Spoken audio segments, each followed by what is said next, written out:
Salmo 33, versículo 13. O Senhor vê todas as coisas. Salmo 33, versículo 13. Salmo 33, versículo 13. Ele diz assim: o Senhor olha desde os céus e está vendo o quê? A todos os filhos dos homens. Da sua morada contempla todos os moradores da terra. Quer dizer, tanto humanos como não. Nós temos moradores, né? Se eu queria extraterrestre, não vamos animais. Deus vê todas as coisas, né? Deus vê tudo, tudo. Mas olha, veja o que diz o 15. É Ele quem forma ou quem sonda o coração de todos eles, que contempla todas as suas obras. Então, será que Deus não está vendo, pastor, o que está acontecendo comigo? Será que Deus não está vendo o meu sofrimento, o meu momento tão difícil? Ele vê. No segundo livro da Bíblia, é o livro de Êxodo. Veja como ele vê o sofrimento. Êxodo, capítulo 3, o versículo 7. Ele falou para Moisés, isso aqui foi quando ele se revelou a Moisés. Moisés fez um fato curioso, né, pessoal?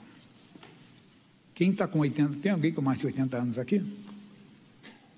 Não tem ninguém, só tem garoto aqui hoje, né? Por que eu estou falando isso? Porque o Moisés começou o ministério dele com 80 anos. Tem gente que achando que está velho já, né? Você sabe que na Coreia, depois dos 70 anos, 70 já? 70 anos, pregador não pode mais, ele prega, mas só como convidado, ele não pode ser pastor titular de uma igreja, que ele é jubilado, né? Tem igreja também no Brasil assim. Eu lembro de um senhor, ele encontrou, que a igreja, só tinha igreja na São João, isso há 27 anos atrás, nós não tínhamos igreja na São João aqui, só na Praça da Sé. E quando chegamos aqui, primeiro começamos aqui na Júlio Mesquita, aqui na São João 1035, foi um número que colocamos, que é Praça Júlio Mesquita 123, era um cinema. E o senhorzinho olhou da janela, e ele foi lá conversar comigo, pastor Jaime, que bom, minha esposa gosta tanto do missionário R. Soares, e quando eu abri a janela da minha casa, que eu vi, eu disse, eu não acredito, da Igreja da Graça em frente à minha casa, minha esposa ficava muito feliz, aí chamou, mostrou para ela, ele me encontrou, eu sou pastor jubilado, era um pastor metodista, mas que simpatia, já viu aquela pessoa que você tem prazer de conversar com ele? Era tipo aquele, ele era assim, meio gordinho, mas tipo italiano também, que conversa com você batendo assim no seu rosto. Se você tiver com dor de dente, já viu, né? Mas é muito simpático mesmo. E ele me contou como é que ele fazia visita nos hospitais. Disse, pastor, ultimamente, eu levo mais pessoas aqui do que do púlpito. Do púlpito eu apacentava, mas hoje, por causa da minha idade, ele tinha um ministério de capelão também, e ele visitava hospitais. E o pessoal, com a simpatia dele, né? Ele disse, ele ia muito em UTI. Ele disse, eu levei muita gente, pastor Jaime, na hora da morte para Jesus. Irmão, tem gente que acha que o parente dele morreu sem Cristo e não foi na última hora ali, um momento, ele me contou, e eu já tive essa experiência também de levar a pessoa na hora da morte para Jesus, bem na hora da morte, já contei algumas experiências, mas o que eu queria falar para você, quer dizer, ele, um homem muito usado por Deus já no final da sua vida, mas por que eu falei isso? Porque Moisés tinha 80 anos quando Deus o chamou, no 7 Deus disse, toma a meter a mão, capítulo 3, eu estou falando 7, desculpa que eu estou no versículo errado aqui. E disse o Senhor, tenho visto, e disse o Senhor, tenho visto, e disse o Senhor, tenho visto, atentamente a aflição do meu povo, que está no Egito. Deus vê, irmão, Ele vê a sua aflição, Ele vê a sua lágrima, Ele vê tudo a seu respeito, mas importa que são duas coisas para Deus agir. É necessário algo. Então diz assim, e tenho ouvido o quê? O seu clamor por causa dos seus exatores, porque conhecia as suas dores. Então Deus via, Deus queria atender aquele povo, mas Ele ouviu o clamor. Nós temos que clamar, nós temos que orar, temos que falar. Alguém já disse, um pregador, né? Que a oração é como o vapor, ela sobe o vapor da terra e a água desce. Então, tem que subir a nossa oração.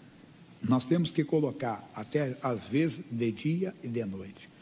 Contei o testemunho agora na oração, eu falei, uma senhora contou hoje, o irmão dela tem 38 anos de idade, um jovem, ainda para mim é um jovem, ainda tenho 63, então ele é um jovem. E um jovem de 38 anos, mais 20 anos ele perdeu da vida dele praticamente, porque durante 20 anos ele não saía do quarto com depressão. Não sei se alguém ouviu isso de manhã, ela contou. 20 anos, desde os 18 anos, ele entrou numa depressão e ele não saía do quarto. Tem muita gente assim.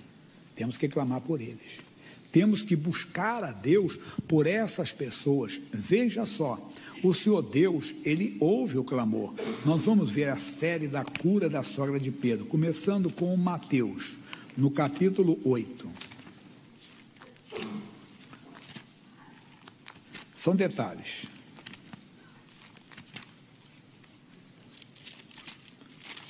Capítulo 8. Versículo 14. Bem, e Jesus entrando na casa de Pedro, viu a sogra deste jazendo com febre, e tocou-lhe na mão, e a febre a deixou, e levantando-se, serviu-os. A passo novo clamor, houve.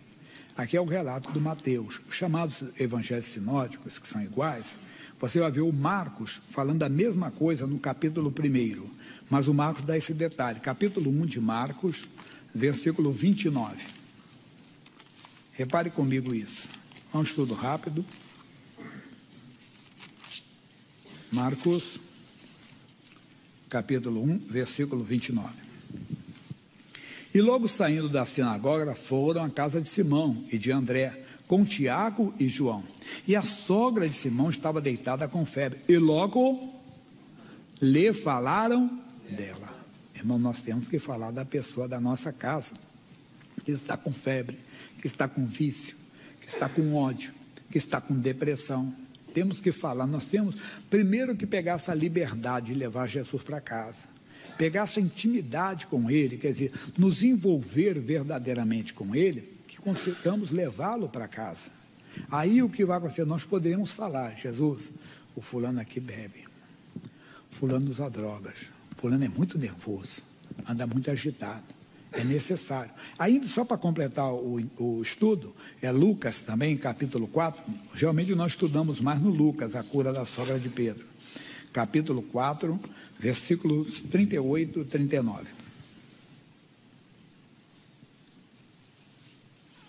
Ora, levantando-se Jesus da sinagoga, entrou em casa de Simão, e a sogra de Simão estava enferma com muita febre.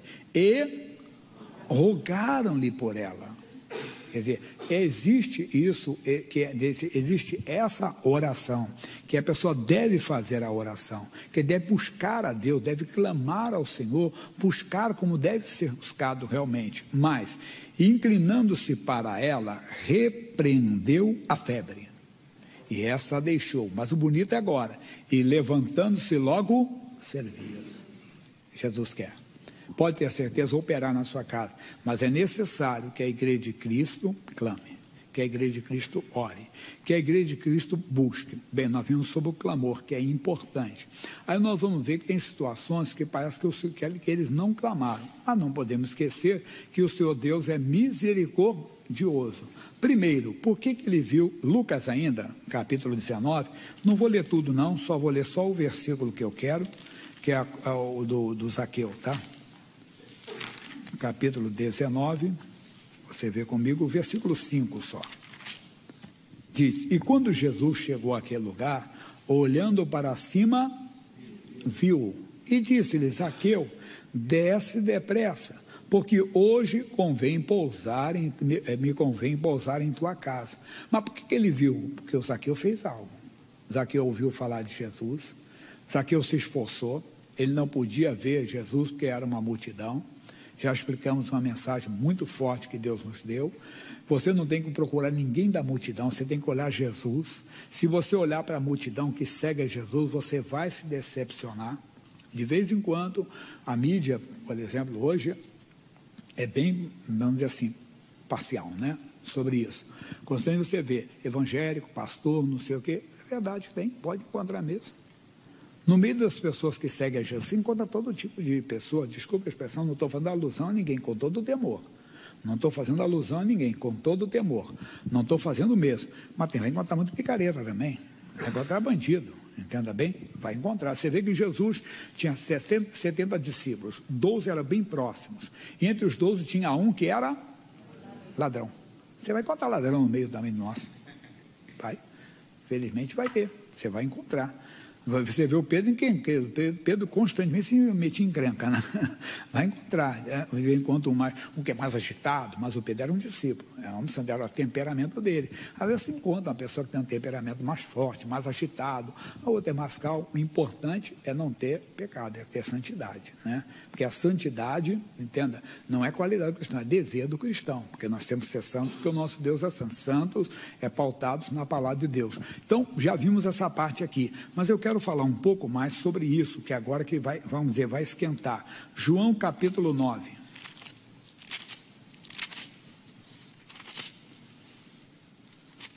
João capítulo 9.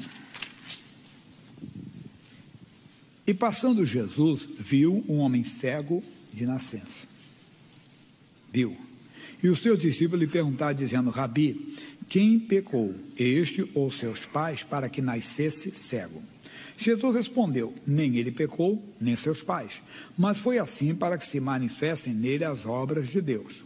Convém que eu faça as obras daquele que me enviou, enquanto é dia.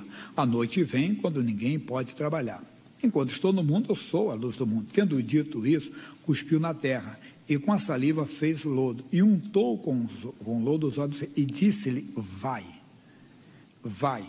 lava-te no tanque de Siloé, que significa o enviado.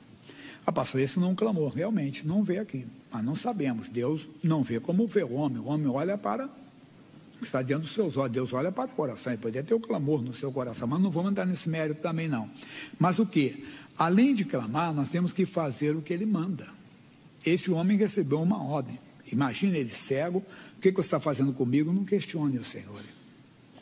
Às vezes nós queremos questionar, o que o Senhor está fazendo comigo? Deus, que direção é essa que o Senhor está me dando? Ele fez uma lama, passou nas veias do cego e disse ao cego algo: vai. Será que estamos fazendo o que ele manda? Para termos, entenda bem, o resultado, para termos a intervenção dele, além do clamor, ele está vendo as nossas obras, que agora vamos falar sobre isso. E esse homem teve que fazer algo. O que era? Só obedecer ao Senhor. Era só ir. Vai e lava-te no tanque de Siloé. Eu falo isso durante anos. Eu pergunto sempre à igreja: Jesus precisava disso? Verdadeiramente não. Entenda? O outro pode dizer: sim, pastor, porque ele tem que colocar a fé em ação. Concordo com essa opinião também. Entende? Então, ele teve fé, porque ele ouviu o que o Senhor disse: vai. E ele podia: não vou. Sei como é que eu vou. Imagina, será que alguém o guiou pelas mãos? Ou ele sabia onde está o tanque de Siloé? Ele conhecia? Quando você mora num lugar, está num lugar, você conhece, né? Mesmo sendo cego. Você vê que, por exemplo, até o missionário conta que quando ele fez muitas viagens, ele sempre deixava alguma coisa, luz do banheiro um pouquinho acesa assim, porque quando a pessoa acorda, né? Você, assim, na minha casa, na sua casa, pode estar tudo escuro, você sabe onde é o banheiro, não sabe? Está aqui, ó. Eu lembro assim, eu estou aqui, eu estou vendo aqui pela minha casa. Eu chego, está tudo escuro, eu sei que está aqui, opa, está aqui. Não há problema, mas num lugar estranho. Então, quando você vai, às vezes viajar, você viaja, fica no hotel, em alguma coisa, aí você tem que deixar uma luzinha acesa para você seguir à noite.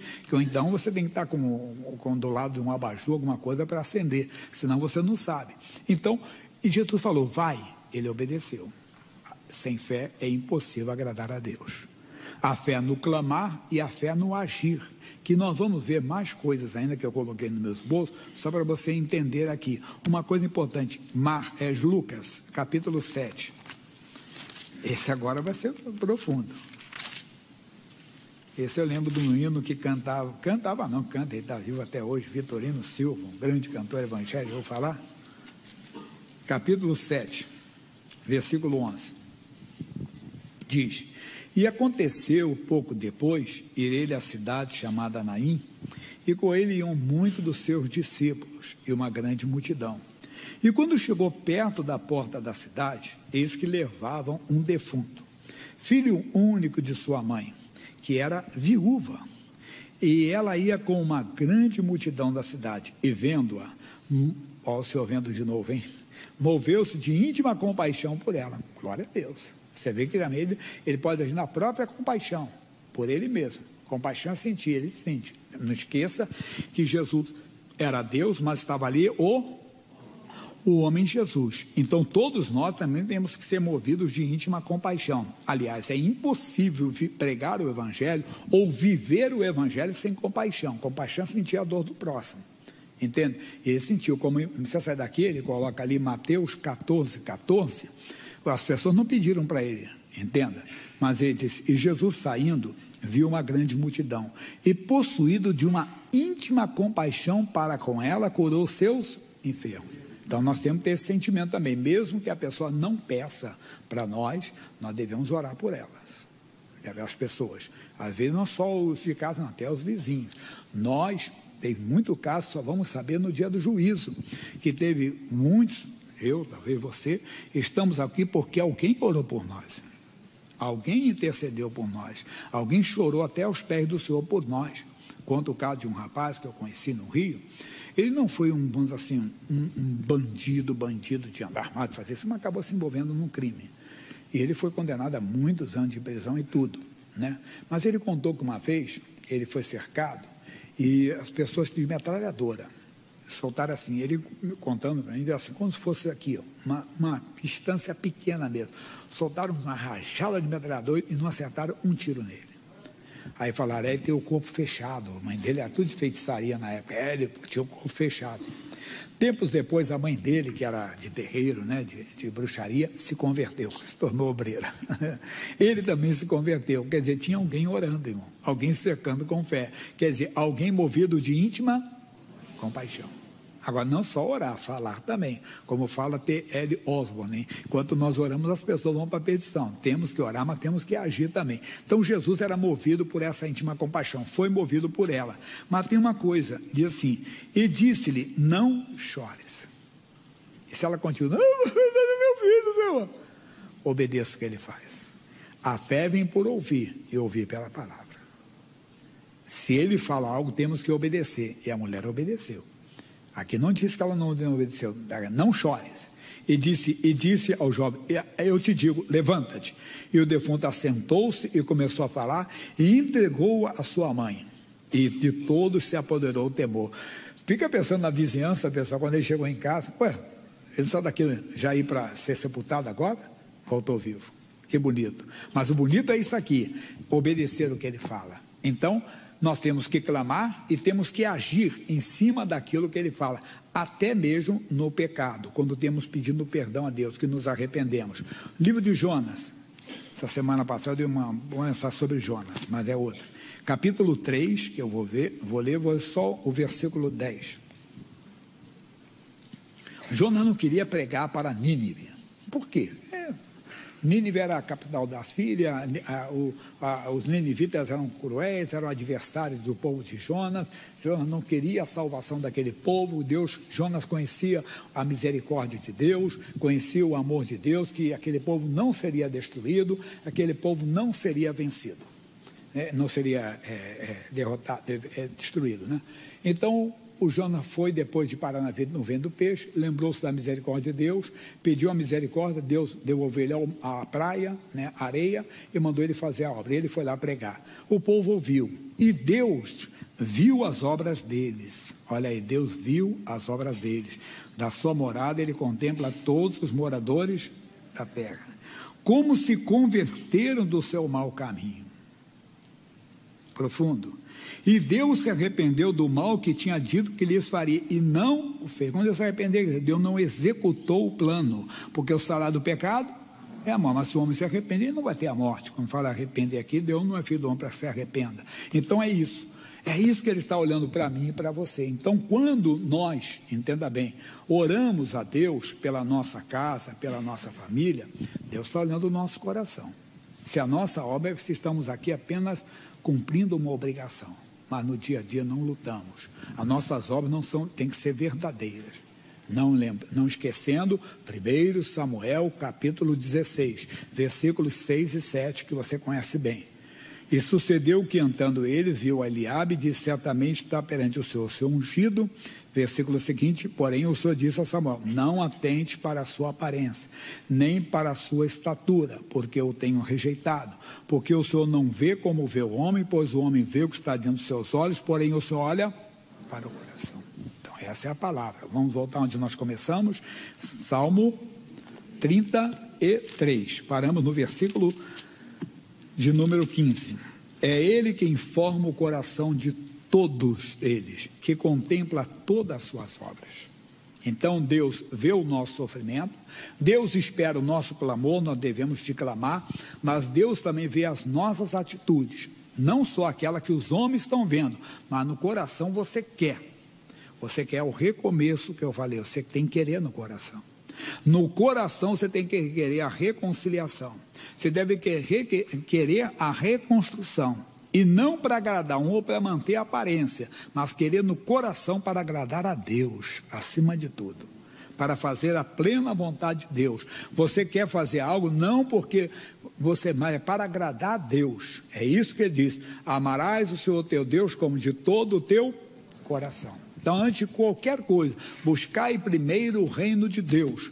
Então, o seu coração clama a Deus, sabe que Ele é Deus, para fazer o impossível se tornar possível.